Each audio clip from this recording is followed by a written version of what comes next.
கொண்டு 3 வருடம் 3 வருடம் 3 வருடம் என்று கர்ஜித்துக் கொண்டு வந்த பெரியார் பெல்லாரி சிறைச்சாலையிலே நோய்வாய்ப்பட்டதன் காரணமாக விடுவிக்கப்பட்டார். அவர் வெளியே வந்து என்ன சொன்னார் தெரியுமா? நான் இந்த போராட்டத்தில் இந்த சிறையிலேயே மடிந்திருக்க வேண்டும், இறந்திருக்க வேண்டும். அப்படி நான் மடிந்திருந்தால் இன்னும் பல்லாயிரக்கணக்கான வாலிபர்கள் வீர வாலிபர்களாக இந்தியை எதிர்க்கவும் திராவிட இயக்கத்தை காக்கவும் முன்னேறி வருவார்கள் என்று சொன்னவர்தான் காவிரிக்கரை மாநாட்டில் தமிழ்நாடு தமிழருக்கென்றே என்று 38 அறிஞர் அண்ணா இருந்த மேடையிலே கர்ஜித்தார் தந்தை பெரியார். அவர் மூச்சு அடங்குவதற்கு 3 நாட்களுக்கு முன்பு தியாகராய நகரில் டெல்லிக்காரனை பார்த்து, உனக்கும் எனக்கும் என்னடா சம்பந்தம், ரகளை வேண்டாம், மரியாதையாக மூட்டை கட்டிக் கொண்டு நீ ஓடிவிடு என்று பேசிவிட்டு அவர் ஆவி அடங்கியது. அதற்கு பிறகு 48 அவினாசிலிங்கம் இந்தியை திரும்ப கொண்டு வந்த போது அப்பொழுதும் போராட்டம் பின்வாங்கி ஓடியது, 38 ஓடியதை போல. பின்னர் 63 மத்தியிலே இருந்த அரசு பண்டித ஜவஹர்லால் நேரு இருந்த போதே பாராளுமன்றத்திலே ஒரு தீர்மானத்தை நிறைவேற்றியது.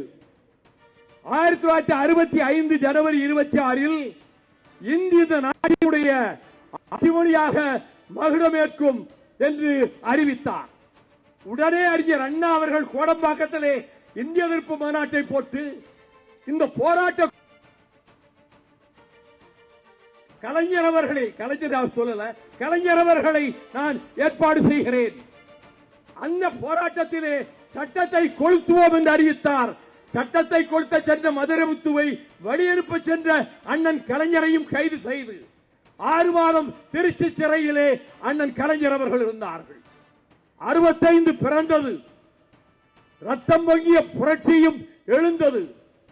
லட்சோப லட்சம் மாணவர்கள், அதிலே நானும் ஒருவன், தெருக்கள் வழி வீதிகளின் வழியாக முழக்கமிட்டுக் கொண்டு சென்ற போது காங்கிரஸ் தர்பாரிலே அவர்கள் குதிரைகளின் மீது பட்டாளத்தை அனுப்பி அனைவரையும் அடித்து உடைத்து மண் தலைகளை உடைத்தார்கள்.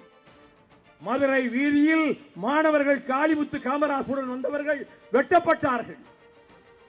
எங்கள் வாழ்வும் எங்கள் வளமும் மங்காத தமிழன்று சங்கே முழங்கு என்று பாரதிதாசன் கூறிய வார்த்தைகளுக்கொப்ப அண்ணாமலை பல்கலைக்கழகத்து மாணவர்கள் பல்லாயிரக்கணக்கிலே திரண்டு முழக்கமிட்டுக் கொண்டு வந்த போது துப்பாக்கிச் சூடு நடந்தது.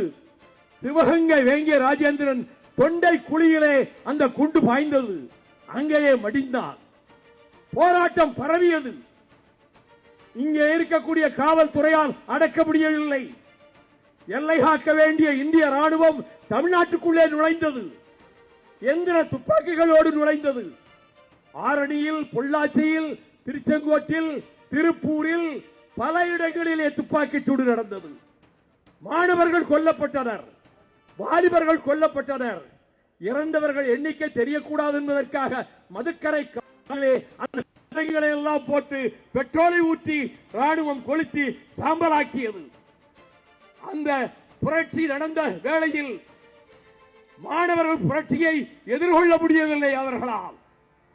அப்பொழுதுதான் அந்த காலகட்டத்தில் நள்ளிரவு வேளையில் உயிர் அண்ணன் டாக்டர் கலைஞர் அவர்களை வீட்டிலே இருந்து கொடியே கொண்டு வந்து லாரியிலே, போலீஸ் லாரியிலே அவர்கள் திருச்சி வரை கொண்டு போனார்கள்.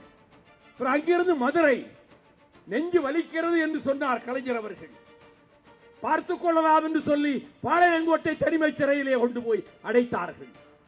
அண்ணா அவர்கள் இந்த பாளையங்கோட்டை சிறைக்கு சென்று கலைஞர் அவர்களை பார்த்துவிட்டு வந்து அவர் விடுதலையான நாளில் இந்த பாளையங்கோட்டை சிறைச்சாலை தமிழர்களின் தவச்சாலை என்று அண்ணா அவர்கள் மகுடம் சூட்டினார்கள்.